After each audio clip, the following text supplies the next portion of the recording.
morning, I'm Heather Brown on this Monday morning, and this is CBSN Minnesota's morning update. So be sure to grab that coffee, or in my case, tea this morning. Let's get you straight up to speed on the news and the weather. Going to be another mild day today. If you liked yesterday's, today is pretty similar. Tomorrow is too. We're going to see just those little peaks of sun, lots of clouds out there, but higher than average temperatures before the bottom starts to drop out later on in the week. But enjoy today. Maybe you're off of school. Maybe you're out there volunteering. Maybe your kids want to take advantage of some of the snow we had over the weekend. So there you go. Let's talk about this, though. It is Dr. Martin Luther King Jr. Day, and many events to honor him will be held virtually again this year. That does include Minnesota's annual celebration. There will be a pre-recorded ceremony posted on the governor's YouTube page that starts at 11 a.m.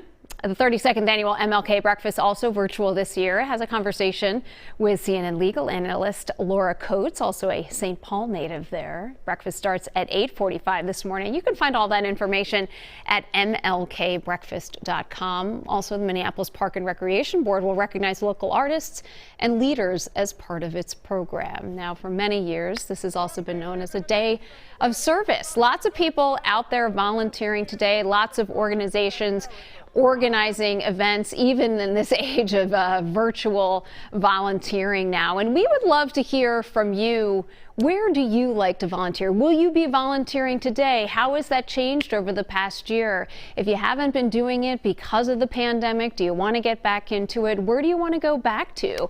You know, one of the things I've always been thinking about is for many, many years, I worked on Big Brothers and Big Sisters, and starting to get back into that as well too. Habitat for Humanity, Second Harvest Heartland, all wonderful organizations that we here in Minnesota can volunteer with. You know, we are big volunteer population here in this state. We love to volunteer. We love to give our time. We love to give our resources. So I would love to hear from you. Is some of your favorite places? And if you're out there today, let us know. Leave a comment if you're watching here on Facebook, and we'll read through just a few of those coming up in a moment. Starting this week, there will be changes to the proof of vaccination in public indoor spaces in Minneapolis and St. Paul. This, of course, as Omicron cases continue to surge. Now, starting on Wednesday, customers who are going to bars and restaurants in the Twin Cities, in both the cities, they will need to show proof of vaccination or a negative COVID test. It can't be one of those home tests either. Then the following Wednesday, January 26th, this is where your indoor entertainment venues, your stadiums, your movie theaters, bowling alleys, convention centers, those will follow suit. Over at the University of Minnesota, they will require proof of vaccination or a negative test to get inside large indoor gatherings. So that means hockey games, basketball games, swim meets. They say that this will end, this is just temporary, on February 9th, because the hope is, of course, that by then the Omicron surge subsides. And a major community testing site is switching locations today. This is important to know if you have been testing, COVID testing in Minneapolis. The testing site at the Convention Center, a very popular one, that's going to move to U.S. Bank Monday through Friday. So this is temporary, but you need to know, don't go over to the Convention Center, go over to U.S. Bank. That's because the boat show is happening at the Convention Center later on this week. If you do plan on going to that, though, know that the vaccine and the testing requirement doesn't apply there. Masks, though, are required at the boat show. Scottish researchers are highlighting how critical it is for pregnant women to get vaccinated for COVID. There's a new study out. 87,000 pregnancies they followed, and they found that preterm births, stillbirths, and newborn deaths were more common among women with COVID at the end of their pregnancy. And the majority of the people who had complications, the majority of these women were people who had not been vaccinated.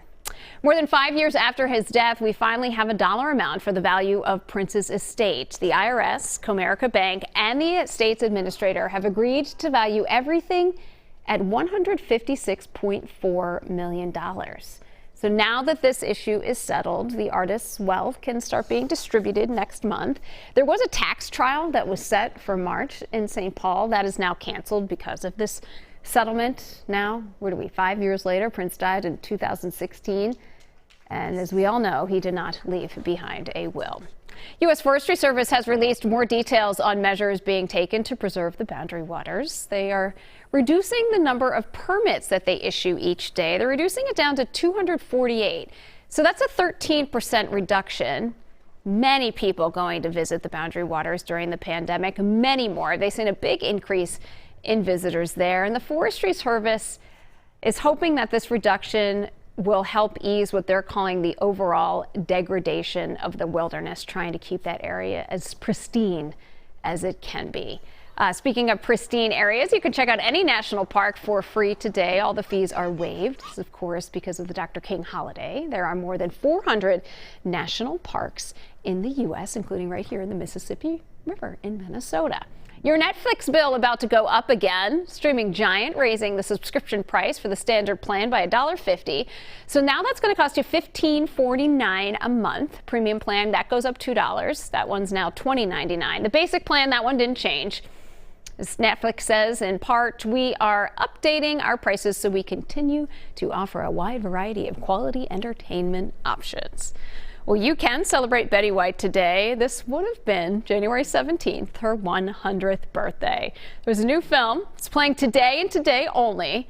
It includes the final on-camera interview of this beloved entertainer. This happened just days before her death on New Year's Eve. The movie's playing at the AMC at the Rosedale and Southdale. It's also playing at the West End in St. Louis Park.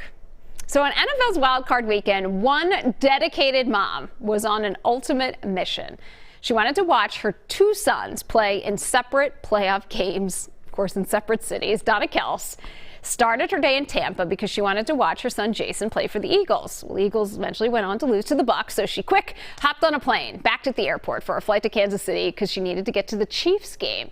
Flight was delayed a little, though. She made it, though, which is a good thing, because her other son, Travis, had an incredible game. He's a tight end, first player in NFL history to throw a touchdown, catch a touchdown, and have more than 100 receiving yards in a playoff game. And she got to ask Travis about it during a surprise call after the game. This was an elation to see you get a touchdown in a playoff game. I mean, oh my gosh, how good did that feel?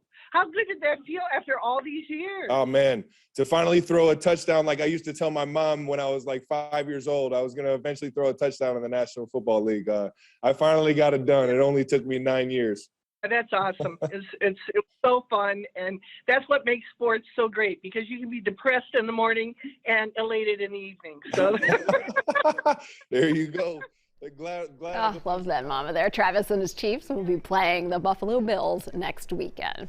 All right, let's head back to today's talker. We talked all about volunteerism. This is known as a National Day of Service, of course, to honor Dr. King. And we wanted to hear where you're volunteering.